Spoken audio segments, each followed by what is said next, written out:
요즘 매스컴을 통해서 MZ 세대라는 말을 많이 들어보셨을 것입니다. MZ 세대라는 말은 M 세대와 Z 세대를 합쳐서 표현한 말입니다. 1950년대부터 1960년대까지 태어난 세대를 베이비붐 세대라고 말하죠. 그리고 1960년대 이후 1980년대 초반에 출생한 세대를 X세대라고 말합니다. X세대를 다른 말로는 또 M세대라고 그래요. 밀레니엄 세대다. 밀레니엄이라는 말은 천년이라는 이야기를 하는 것이죠. 그러니까 2000년대에서 가장 큰 마무리 단계에 있는 그런 세대다. 뭐 그런 의미가 있는 것 같아요. 그리고 1970년대, 1960년대 이후 1970년대부터 1980년 초반까지의 세대를 Y세대라고 하고요. 그 다음에 2005년, 2000년대, 2010년 중반, 2000년 중반까지를 Z세대라고 얘기합니다. X, Y, Z라는 것은 알파벳의 끝이죠. 그러니까 Z세대라는 얘기는 2000년대에 가장 마지막에 태어난 세대다, 그런 뜻입니다.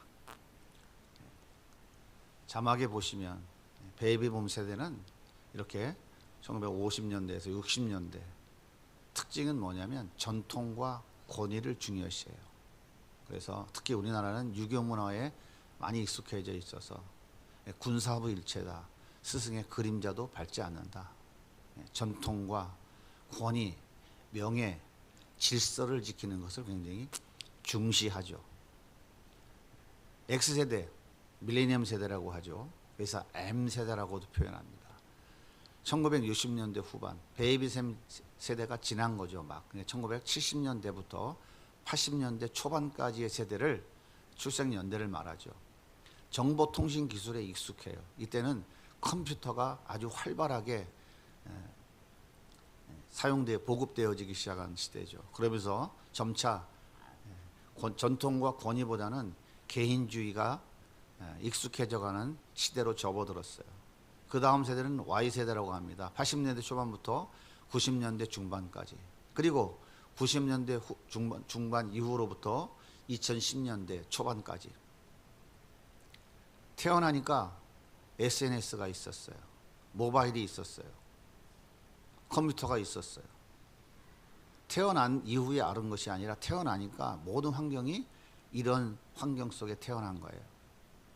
그래서 컴퓨터도 잘하고 핸드폰도 잘하고 모든 소통을 모바일로 다 하죠. 카톡이니 뭐니 참 많이 있죠.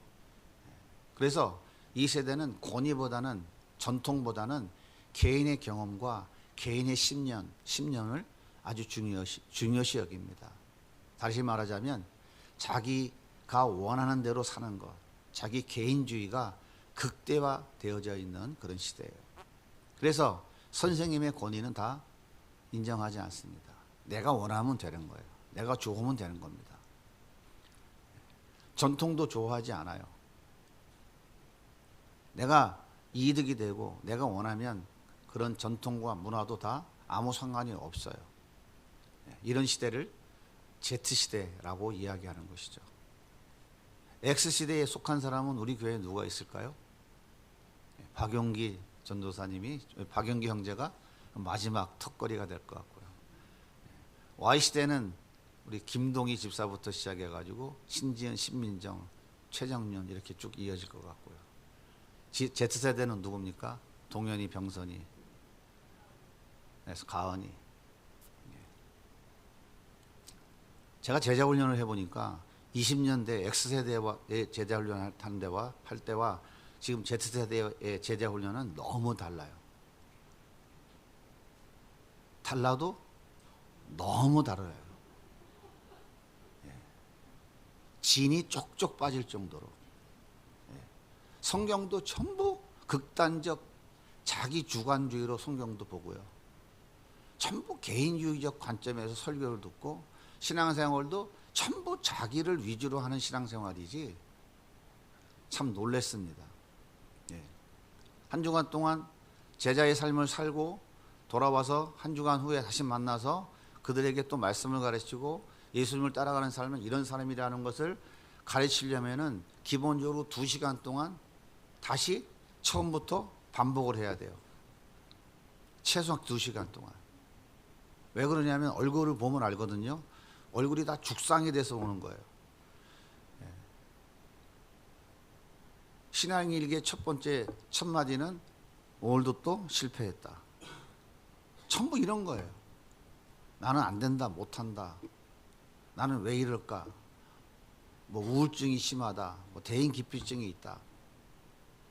그러니까 그 얘기는 무슨 얘기냐면 내가 원하는 거, 내가 계획한 대로 되는 것이 아무것도 없다. 상대적으로 남을 비교해서 나는 상대적으로 이렇게 힘들고 어렵다. 아주 쩔어 있어요. 그래서 제가 이렇구나. 세월이 이렇게 많이 흘렀구나 하는 생각을 참 요즘 많이 하고 있습니다.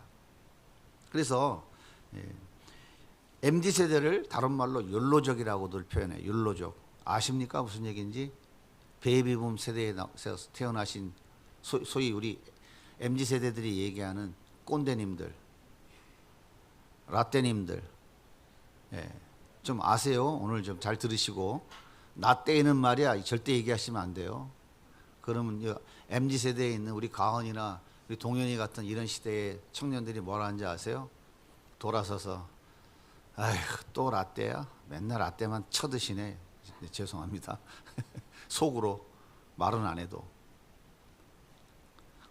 그러니까 엄마가 아무리 잘해줘도 그냥 내가 싫으면 싫은 거예요. 내가 기분 나쁘면 막 잔소리 퍼붓고 내가 내 성질대로 하는 거야. 그러니까 밀레니엄 세대의 사람들은 이해가 안 돼. 이해가. 그러니까 그 베이비붐 세대에 태어난 부모 세대들은 자녀들의 저 모습이 이해가 안 되는 거예요. 참 안타깝습니다. 그래서 이 욜로족이라는 것은 뭐냐면 현재 자신의 행복을 가장 중요시 여긴다는 거예요. 그러니까 이런 거예요. 나는 오늘 행복하면 돼. 오늘 즐기자. 난 내일은 없어. 공무원은 처음에 월급이 적어요. 하지만 연차가 올라갈수록 월급도 많아지고 정년퇴직하면 연금이 많이 나옵니다. 노후에 안정된 생활을 할 수 있어요. 그러니까 공무원 정말 좋은 직업이야. 그러면 요즘 젊은 MZ세대가 뭐라는지 아세요? 목사님이나 하세요. 목사님이나 하세요. 아니 편의점 알바보다 월급도 적은데 내가 왜 개고생을 합니까? 나이 60 이후에 다 늙어가지고 그때 안정된 보장된 삶을 살기 위해서 이 고생을 하고 살아요? 목사님이나 하세요. 거의 대부분 그래요. 그래서 제가 많이 회개했습니다. 제가 설교를 준비하려고 MZ세대를 좀 인터넷 찾으면서 공부를 좀 해봤어요. 그랬더니 그동안 내가 참 말을 많이 실수했구나. 오늘 회개합니다. 용서해 주세요. 이런 MZ세대들은 이렇게 얘기해요. 나는 갓생 할 거야. 갓생. 갓이라는 말은 무슨 말이냐면 God, 신이란 얘기예요. 생은 뭐예요? 라이프, 삶을 얘기하는 거야. 나는 신과 같이 살겠다는 거야. 신은 걱정이 있어요, 없어요? 신은 자기 원하는 거 마음껏 할 수 있죠? 그러니까 신같이 살겠다는 거야. 내가 원하는 대로 내 마음대로 그냥 그렇게 즐기며 인생을 살겠다는 거예요. 그래서 이 MZ세대들의 특징이 뭐냐면 결혼하지 않으려고 그러는 거예요. 그리고 아이는 더더욱 안 낳으려고 하는 거예요. 왜 그럴까요? 결혼하면 가정을 책임져야 되잖아요. 가정경제를 책임져야 되잖아요. 왜 그 무거운 짐을 지어야 됩니까? 아이 낳아서 키워야 되잖아요. 그 책임을 내가 왜 져야 돼? 난 그런 바보 같은 짓은 하고 싶지 않아. 그래서 결혼은 하고 싶지만 안 해. 결혼 자체를 안 하고 싶은 게 아니야. 결혼은 하고 싶은데 안 해. 왜? 내 자유를 다 잃으니까. 내가 왜 애 키우는데 내 인생을 걸어야 돼? 요즘 MZ세대 부모들은 어떻게 해요? 저도 처음에 이해가 안 됐어요. 두 부부가 서로의 역할이 딱 구분되어 있더구만. 아주 목록을 딱 작성을 해가지고 애 목욕시키는 거는 네가 해. 나는 빨래할게. 설거지는 네가 해. 밥은 내가 할게. 그래 안 그래요? 신동호 집사. 안 그래요? 김동희 집사 얘기해봐. 김태현 집사 어때요?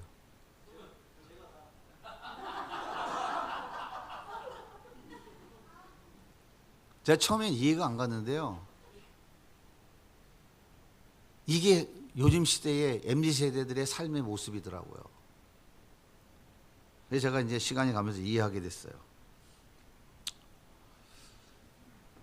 그래서 나타난 현상이 뭡니까? 2023년 대한민국 출산율이 0.72명입니다. 두 부부가 결혼해서 애 한 명을 안 낳아요. 세 쌍이 결혼하면 애 하나 낳는 거예요. 애 하나. 둘 낳는 거예요. 세 쌍이 결혼하면 애 둘. OECD 국가 중에서 출산율이 제일 낮습니다. 매우 심각한 것이죠. 1971년도에 초등학생 숫자가 우리 대한민국에 580만이었어요. 50년 지난 2023년도에 몇 명일까요?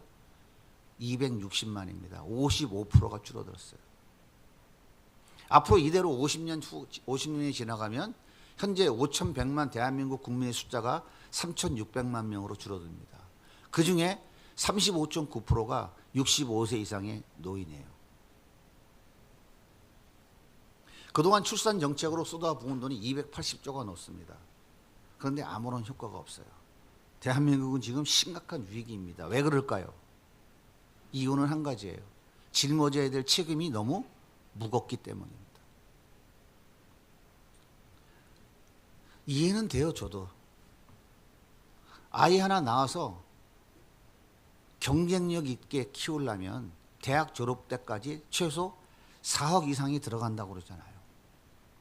한 가정이 그래도 함께 살기 위해서는 최소의 30평짜리 아파트 공간은 있어야 된다는 거예요. 연봉으로는 도저히 불가능한데 내가 이 짓을 해야 되나? 그래서 회피할 수 있고 할 수만 있다면 남에게 던져버리고 싶은 거예요. 이것이 오늘 우리가 살아가고 있는 삶의 현실입니다.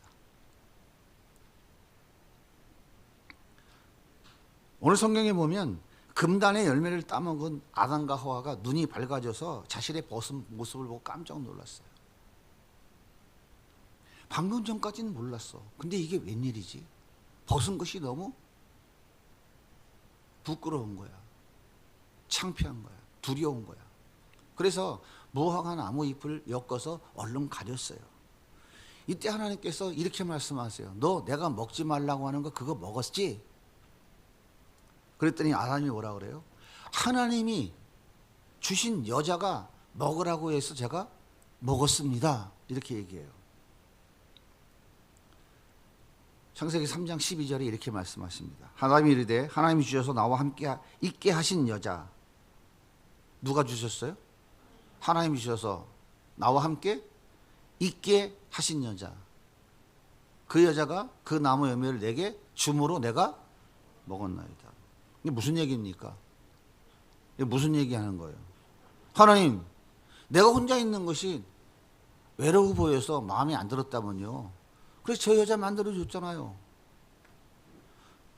왜 저 여자 만들어줬어요? 저 여자 안 만들어줬으면 내가 선악과 안 먹었을 텐데 당신이 저 여자 만들어줘갖고 내가 저 여자 때문에 먹은 거잖아요. 쌍 그러는 거예요 지금.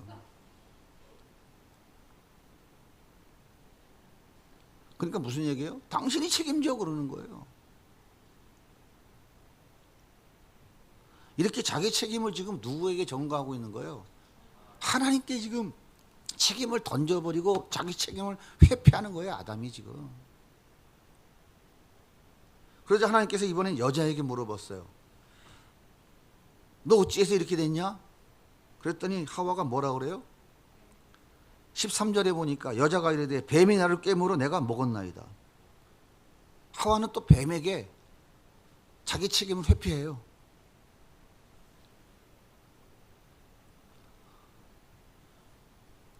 왜 아담은 이렇게까지 했을까요? 왜 이렇게 자기 책임을 하와에게 그리고 하나님께 던져버리고 회피하려고 했을까요? 하나님이 선악과 따먹지 말라고 명령을 받은 사람이 누굽니까? 아담이에요. 하와가 아닙니다. 그러므로 이 말씀을 지켜야 될 책임은 누구에게 있어요? 아담에게 있는 거예요. 그러면 하와가 하나님의 이 말씀을 잘 지키도록 단돌이 해야 될 책임은 누구에게 있어요? 아담에게 있는 거예요. 그런데 그 책임의 대가가 뭐였죠? 반드시 죽는다는 거예요. 죽는다는 거. 아담은 이 죄의 대가가 너무 무거웠어요. 아담은 죄의 짐이 너무 무거워서 감당할 자신이 없었어요. 그래서 피하고 싶었어요. 그래서 나 아닌 다른 사람에게 그 책임을 넘겨버리고 싶었던 거예요. 하와는 뱀에게, 아담은 하와에게, 그리고 이어서 누구에게? 하나님에게. 왜 만들어줬어? 신경질 나게. 당신이 만들어주지 않았으면 안 따먹었잖아. 내가 왜 죽어야 되는 책임을 져야 돼? 당신이 책임져. 이러고 있는 거잖아요, 지금. 숨어있는 아담을 향해서 하나님이 불렀어요. 아담아, 너 어디 있니? 그러니까 아담이 이렇게 얘기해요. 우리 9절 말씀을 같이 읽어볼까요? 시작. 여호와 하나님이 아담을 부르시며 그에게 이르시되 내가 어디 있느냐? 이르되 내가 동산에서 하나님의 소리를 듣고 내가 벗었으므로 두려워하여 숨었나이다. 두려워서 숨었대요. 여러분, 벌거벗은 것이 창피하고 부끄럽습니까? 아니면 무섭습니까? 예? 아니, 벌거벗으면 부끄러워요? 창피해요? 아니면 무섭습니까? 벗으면 부끄럽죠. 창피하잖아요. 가리잖아요. 근데 왜 무섭냐고요. 왜 아담이 무섭다고 얘기하냐고요. 죄의 대가가 죽는 건데, 하나님 말씀에 불순종한 그 대가가 죽는 건데, 죽어야 될 그 죄짐을 감당하기가 두려운 거예요. 얼마나 두려웠으면 훌떡 벗고선 부끄럽다 소리를 못하고 두렵다고 얘기할까요? 이게 바로 무거운 짐인 거예요. 하나님께서 동생 아벨을 돌로 때려 죽인 가인에게 뭐라고 저주하십니까? 창세기 4장 11절 보세요. 내가 땅에서 저주를 받으리니 내가 밭을 갈아도 땅이 다시는 그 효력을 내게 주지 아니할 것이요 너는 땅에서 피하며 유리한 자가 되리라. 죄에 대한 대가가 너무 무거운 거예요. 이 죄짐이 너무 무거우니까 가인이 이렇게 토로합니다. 가인이 여호와께 아뢰되 네 죄벌이 너무 무거우니이다. 하나님, 저의 죄에 대한 대가가 너무 무겁습니다.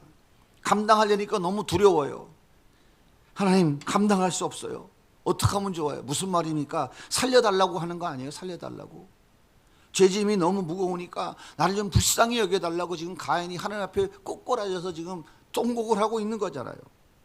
그렇다면 아담이 지은 죄가 뭡니까? 창조주 하나님의 말씀에 거역한 반역죄 아닙니까? 반역죄.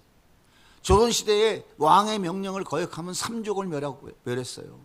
중국에서는 8족을 멸했습니다.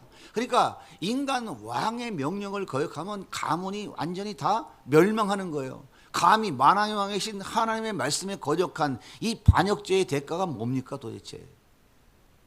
죽는 거예요. 반드시 죽는다는 거예요. 그런데요, 죽는다는 것은 목숨을 바로 잘라버린다는 게 아니에요. 칼로 목을 벤다는 게 아닙니다. 아담은 정령 죽으리라 하나님의 저주를 받고 에덴 동산에 쫓겨나서 몇 년 살다 죽었어요? 930년 살았어요. 930년. 그렇다면 반드시 죽으리라는 뜻이 뭘까요? 에덴 동산에서 쫓겨난다는 거예요. 에덴 동산에 쫓겨난다는 것은 하나님과의 관계, 하나님과의 교제, 하나님과의 사귐이 끝장난다는 거예요. 그러니까 에덴 동산에서 누려왔던 하나님의 은혜와 축복을 더 이상은 누릴 수 없다고 하는 거예요. 그렇다면 자기 안전과 자기 행복은 누가 지켜줘야 됩니까? 자기 스스로 지켜야 되는 거예요. 흙으로 빚어진 존재, 먼지 티끌같이 연약한 존재가 그 무거운 죄의 짐을 지고 자기 안전과 행복을 어떻게 지킬 수 있어요? 그래서 이 저주받은 세상에서의 하루하루의 삶이 힘들고 지치고 어렵고 고통인 거예요.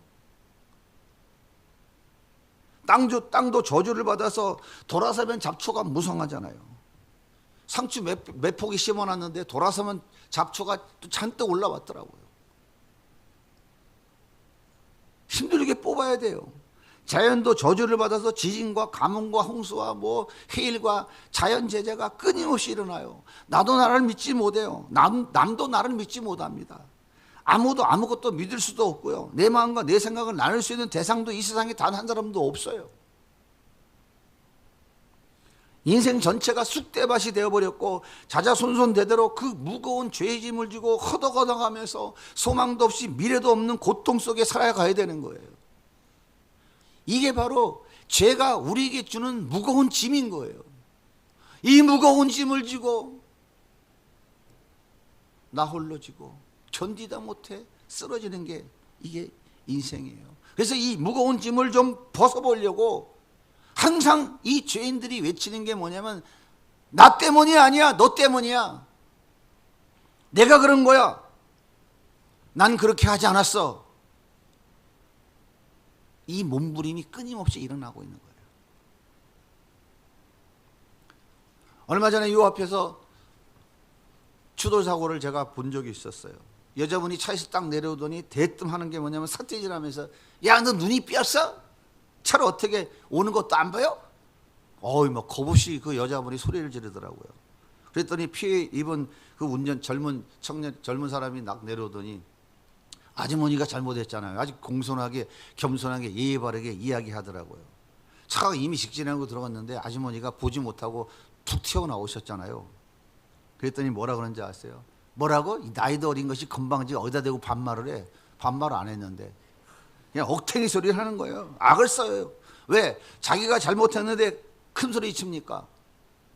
잘못을 인정하면 책임을 져야 되니까요. 그러니까 상대방에게 억탱이 소리하고 큰 소리를 쳐서라도 책임을 떠넘기고 싶은 거예요. 이것이 바로 아담의 허리 아래에서 나온 모든 인간들이 가지고 있는 공통점 죄성인 거예요. 그래서 우리는 입만 벌리면 너 때문이야, 너 때문이야, 너 때문이야, 난 아니야 라고 이야기하고 있잖아요.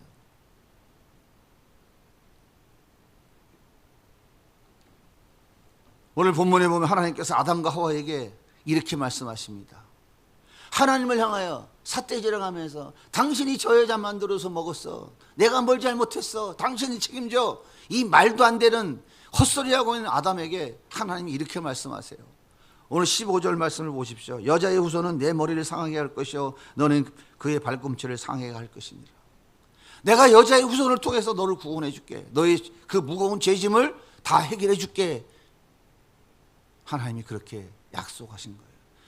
이것이 바로 최초의 복음이라고 하는 것이죠. 이걸 원시 복음이라고 하는 거예요. 복음이 뭡니까? 기쁜 소식인 거예요. 내가 죽어야 되는데 하나님께서 에덴 동산에서 그들을 쫓아내시고 저주하셨음에도 불구하고 뭐라고 말씀하시냐면 내가 여인의 후손을 통해서 너를 구원해 줄게 라고 약속하시는 거예요. 여기 여자의 후손이 누구입니까? 여러분은 남자의 후손이에요? 여자의 후손이에요? 여자의 후손은 누구예요? 남자 없이 여자로 태어났다는 얘기예요. 그분이 누굽니까? 성령으로 잉태한 예수님을 이야기하는 거잖아요.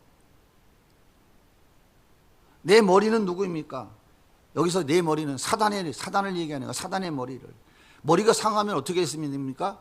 죽어요, 죽어. 여인의 후손으로 오시는 예수님이 사단이 휘두르는 그 죽음의 권세를 완전히 부셔버릴 거라고 약속하고 계신 거예요. 그런데 그의 발꿈치, 누구의 발꿈치입니까? 예수님의 발꿈치를 이야기하는 거예요. 발꿈치는 상한다는 거예요. 여러분, 발꿈치가 상하면 죽습니까? 치료하면 금방 낫는 거예요. 무슨 뜻입니까? 발꿈치를 상한다는 건 예수님이 십자가에 죽으신다는 얘기를 하는 거예요. 그러니까 여자의 후손인 예수님이 이 땅에 오셔서 발꿈치가 상하는 십자가의 죽음은 당하지만 다시 부활해서 사단이 휘두르는 죽음의 권세를 완전히 깨트리고, 즉 뱀의 대가리를 박살을 내고 너를 그 무서운 그 무거운 죄의 짐에서 구원해 주겠다고 약속하신 거예요. 누구에게? 쌍하고 대드는 아담에게. 여러분은 그 하나님을 아십니까? 그분의 사랑이 뭔지 아세요?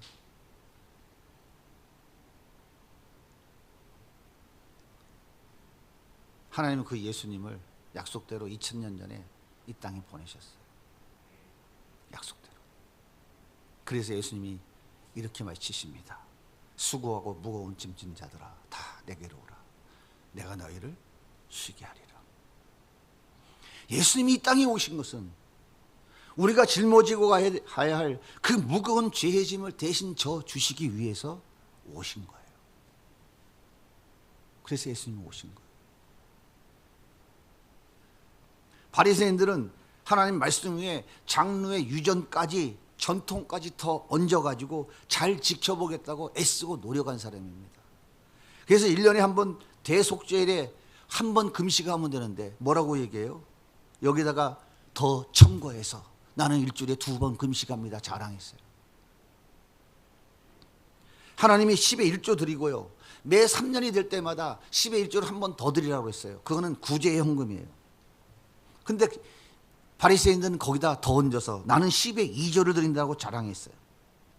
이렇게 율법을 잘 지키면 죄의 짐이 가벼워지고 죽음에서 천국으로 이동할 수 있다고 생각했어요. 그래서 바리새인들은 스스로 천국 가는 데는 하자 없다고 자랑하던 사람들이었어요. 그런데 예수님께서 오셔서 그들이 죄인이라고 너는 절대 천국 못 간다고 낙인을 찍어버린 고아와 과부들, 창기와 세리들, 하나님의 저주받은 자들이라고 손가락질했던 그 문둥병자들, 율법을 지키지 못해서 바리새인으로부터 죄인이라고 낙인 찍힌 그들에게, 절망하며 살아가는 그들에게 예수님께서 뭐라고 그러니 이렇게 말씀하시는 거예요. 얘들아 너네 참 짐이 무겁지? 그 짐 다 가지고 나한테 와. 걱정 말고 와. 내가 다 대신 져줄게. 그리고 너희는 그냥 편하게 천국 가면 되는 거야. 너희 그 무거운 짐은 내가 대신 져줄 테니까 너는 그냥 천국 가면 되는 거야. 알았지? 저 바리새인들 같이 그렇게 안 해도 돼. 내가 너희 짐을 대신 져줄게. 저들이 저렇게 자기들 짐을 벗어보겠다고 하는 저 짓거리는 절대 천국 못 가는 거야. 이렇게 말씀하고 있는 거예요. 그들이 얼마나 기뻤을까요? 여러분, 이것이 바로 복음이에요. 그 복음이 바로 예수라고요. 소가 자기 몸에 묶여있는 멍에를 스스로 벗을 수 있습니까? 절대 못 벗어요. 누군가 벗겨주지 않으면 절대 못 벗어요.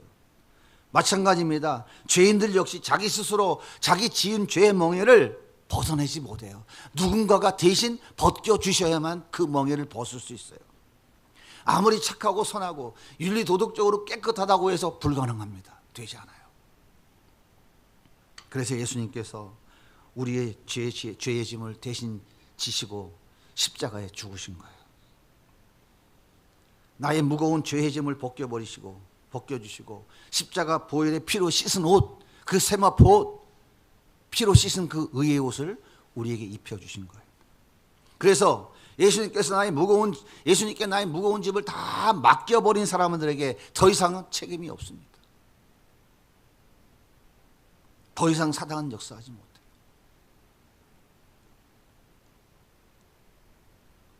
사랑하는 성도 여러분, 우리는 이제 모든 죄의 짐을 벗고 하나님의 자녀가 되었어요. 다시는 죄의 종이라는 멍에를 매면은 안 됩니다. 갈라디아서 5장 1절에 이렇게 말씀하시잖아요. 같이 읽어볼까요?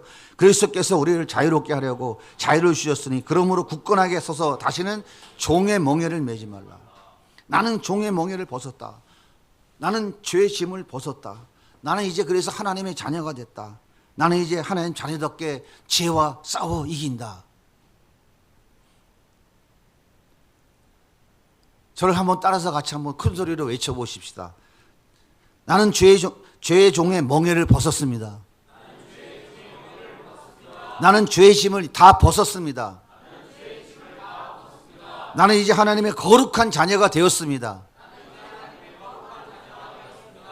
그래서 나는 이제 하나님의 자녀답게 죄와 싸게 싸워서 이길 것입니다. 아멘. 우린 죄의 짐을 이미 다 벗은 사람들이에요. 자꾸 남에게 죄의 짐을 전가하려고 하시면 안 돼요. 남편이 아내에게, 아내는 남편에게 자꾸 책임을 전가하면 그 가정이 어떻게 되겠습니까? 부모가 자녀에게, 자녀가 부모에게 자기 책임을 전가하면 그 가정이 어떻게 되겠어요? 당신이 그런 짓을 하고도 뻔뻔하게 내 앞에서 큰 소리를 쳐. 당신이 오늘까지 나한테 해준 게 뭐가 있어? 돈을 제대로 벌어들였어. 가정을 제대로 돌봤어. 지금까지 너 때문에 속 썩은 거 생각하면 피가 거꾸로 솟구치는데, 예수님이 말씀하시잖아요. 그 죄의 짐을, 그 책임을 나에게 맡겨라. 나에게. 내가 그걸 대신 져주려고 왔는데 왜 자꾸 남편한테 던지냐? 왜 아내에게 던지냐? 왜 자식에게 던지냐? 나에게 던져라. 나에게 던져라. 내가 대신 져준다는데 왜 예수님께 그 책임을 전가 안 지고 안 시키고, 예수 믿는다는 사람들이 왜 전부 다 박집사가, 이집사가, 목사가, 권사가, 장로가 교회 안에 와서 모든 책임을 남에게 자꾸 전가시키려고 하냐고요. 그게 예수 믿는 사람이에요. 예수 없는 사람이라고요. 예수 없는 사람이에요. 예수님께 그 책임을 던지시라니까요. 예수님께 책임을 맡기셔야 된다고요. 인간이 인간한테 맡겨봐요. 나도 내 짐을 던져버리고 싶은데 저 인간이 자꾸 그 짐을 나한테 뒤집어 씌우려고 하는데 어떤 일이 벌어지겠어요? 네가 세냐 내가 세냐 싸움밖에 더 합니까? 엄마가 나한테 해준 게 뭐야? 뭘 해줬어? 내가 아파 울고 있을 때 내 옆에 앉아 있어줬어? 내가 힘들고 지지 하늘을 향해 울부짖고 있을 때 아버지는 내 마음을 알아줬어? 당신은 뭐하고 있었어? 이제 와서 나한테 뭘 바라는 거야? 이렇게 원망의 소리 하지 마시라고요. 왜 원망의 소리를 해요? 남편에게, 아내에게, 자식에게, 부모에게, 다른 누구에게 책임을 떠넘기려고 하지 마세요. 그러면 인생이 비참해지고요, 처량해집니다. 한심해요. 왜요? 우리는 흙이고 티끌이고 먼지기 때문에 내 힘으로 할 수 있는 게 아무것도 없기 때문에 그렇게 외치면 외칠수록 비굴해져요. 비참해져요. 우울해지는 거예요. 그래서 고작 한다는 얘기가 죽고 싶다는 생각밖에 안 드는 거예요. 예수님은 그렇게 책임을 전가하다가 그 무서운 죄의 짐을 지고 저주 가운데 살아가는 우리의 그 죄의 짐을 대신 짊어지시고 해결해 주시려고 오신 분이에요. 그분이 말씀하시잖아요. 수고하고 무거운 짐진 자들아 다 내게로 오라. 내가 너희를 편히 쉬게 하리라. 말씀하고 계시는데 그 예수님께 그 책임을 다 전가하면 그분이 다 대신 짊어지시고, 그래 내가 너희 그 아픔을 해결해 줄게. 내가 이미 다 해결해 놓았다. 너는 자유함을 누리며 살아라. 넌 다시는 그 죄의 종의 멍에를 매지 마라. 이제 내가 다 해결했으니까. 그렇게 위로해 주시고 축복해 주시고 은혜와 사랑으로 쏟아 부어 주시려고 그러는데 왜 여전히 너 때문에 난 너 때문에 우리의 책임을 회피하려고 합니까? 예수 믿으십니까? 예수님과 함께 살아오고 계세요. 그러면 그 책임을 남에게 회피하고 전가하지 마시고 그 책임을 주님 앞에 내려놓으시면 됩니다.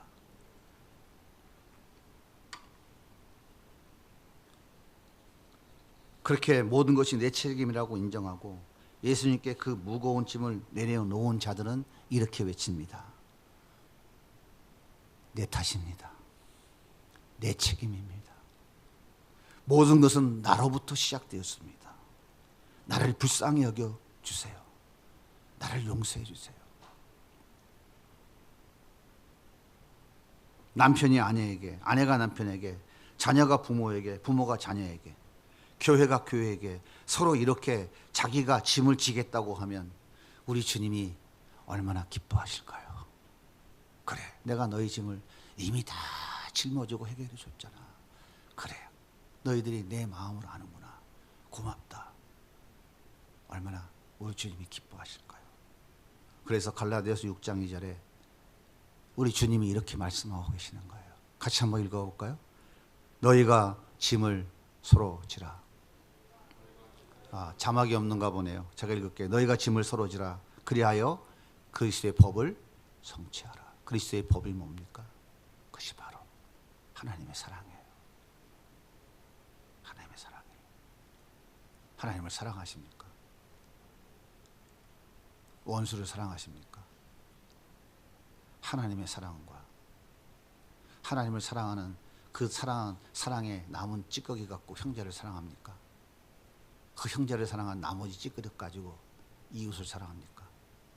그리고 그 남은 찌꺼기 사랑을 가지고 원수를 사랑하나요? 아니에요. 성경은 그렇게 말하지 않아요. 하나님의 사랑은 곧 원수를 사랑하는 거예요. 서로 짐을 내가 지겠다고 하는 것이 뭐냐면 예수 그리스도가 내 대신 십자가에 죽으신 그 사랑으로 짐을 해결해 주신 그 은혜와 사랑을 아는 거예요. 그 사랑을 깊이 아는 사람들은 그 사랑에 너무 감격해서 원수도 사랑하는 거예요. 하나님의 사랑과 원수 사랑은 하나이지 분리된 게 아니에요. 나는 저 사람은 사랑할 수 있는데 이 사람은 사랑할 수가 없어. 저 인간은 용서가 되는데 인간은 절대로 용서가 되지 않아. 그건 하나님의 사랑이 아니에요. 여전히 내 짐은 내가 지고 가는 거예요. 이렇게 자기가 짐을 지겠다고, 내 탓이라고, 모든 책임이 나에게 있다고 고백하고 주님께 은혜를 구하는 자, 그런 가정에 갈등이 있을까요? 없어요. 그런 가정에 평강이 넘칩니다. 서로 사랑하며 섬겨주며 웃음꽃이 활짝 펴요. 그런 교회에 미움, 다툼, 시기, 질투가 있을까요? 없어요. 여러분, 미움, 다툼, 시기, 질투가 왜 생기는지 아세요? 이 사람은 나를 사랑하니까 사랑할 수 있고 얘는 나를 사랑하지 않으니까 사랑을 못해. 그래서 왜 저 사람만 사랑하고 난 사랑하지 않지? 그래서 미움, 다툼, 시기, 질투가 생기는 거예요.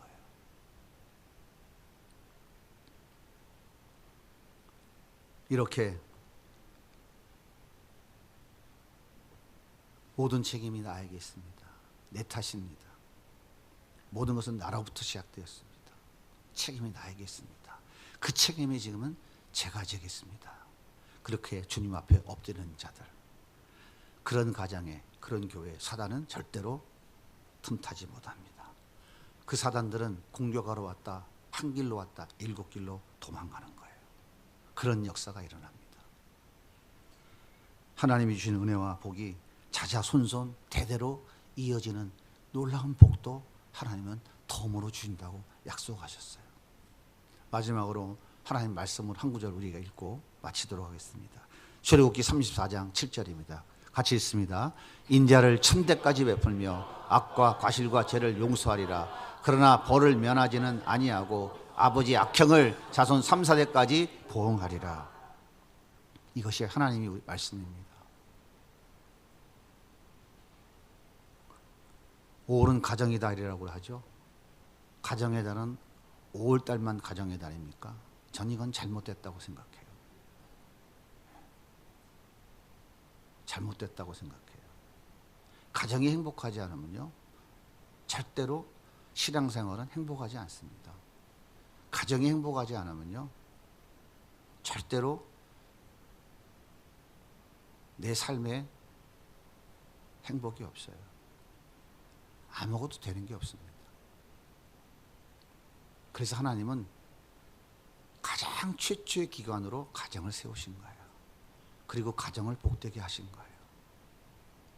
365일 매일이 가정의 날이어야 돼요. 365일 하나님이 주시는 그 은혜와 그 복을 누리며 살아가는 행복한 삶을 살아가야 돼요. 그것이 주님이 그 놀라운 복을 주시려고 이 땅에 오셔서 십자가에 우리의 모든 죄의 짐을, 그 무거운 짐을 다 짊어지시고 죽으셔서 갚아주신 거예요.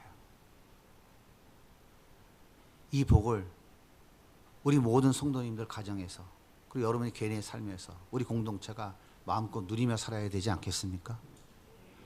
누려야 되겠어요? 누리지 마야 되겠어요? 누리며 사시기 바랍니다. 그러려면 어떻게 하면 된다고요? 책임은 무거운 짐, 희생, 고난이 따릅니다. 그런데 그 책임을 내가 지면 행복해져요. 그 책임을 누군가에게 던지려고 그러면 절대 면제되어지지 않고 고통과 불행은 더 커집니다. 그래서 인간은 못하니까 예수님이 오신 거예요. 예수님께 던지세요. 한번 따라해 봅시다. 예수님께 던져버리자. 아멘. 예수님은 기다리십니다. 엄마 때문이야, 아빠 때문이야, 너 때문이야, 나 때문이야 하지 마시고 주님께 던지세요. 모든 건 내 책임입니다. 주님, 나는 그 무거운 짐을 감당할 수 없습니다. 우리 주님께서 그래 알았다 하고 품어주시고 안아주시고, 그렇게 고백하는 자들에게 하나님께서 한없는 은혜와 복으로 자손 천대까지 그 은혜를 베풀어 주시는 줄 믿습니다. 이런 은혜를 누리며 살아가는 우리 모든 성도들이 다 되시기를 주님의 이름으로 축복합니다.